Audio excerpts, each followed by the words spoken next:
వారితో చేసుకున్న నిబంధనను కొనసాగింతును. లేవీకాండము 26వ అధ్యాయము 9వ వచనము.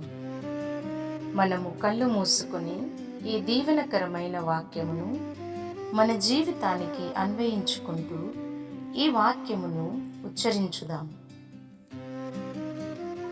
ప్రభువు నాతో చేసుకున్న నిబంధనను కొనసాగించును. ప్రభువు నాతో చేసుకున్న నిబంధనను కొనసాగించును. ప్రభువు నాతో చేసుకున్న నిబంధనను కొనసాగించును. ప్రభువు నాతో చేసుకున్న నిబంధనను కొనసాగించును. ప్రభువు నాతో చేసుకున్న నిబంధనను కొనసాగించును. ప్రభువు నాతో చేసుకున్న నిబంధనను కొనసాగించును. ప్రభువు నాతో చేసుకున్న నిబంధనను కొనసాగించును. ప్రభువు నాతో చేసుకున్న నిబంధనను కొనసాగించును. ప్రభువు నాతో చేసుకున్న నిబంధనను కొనసాగించును. ప్రభువు నాతో చేసుకున్న నిబంధనను కొనసాగించును.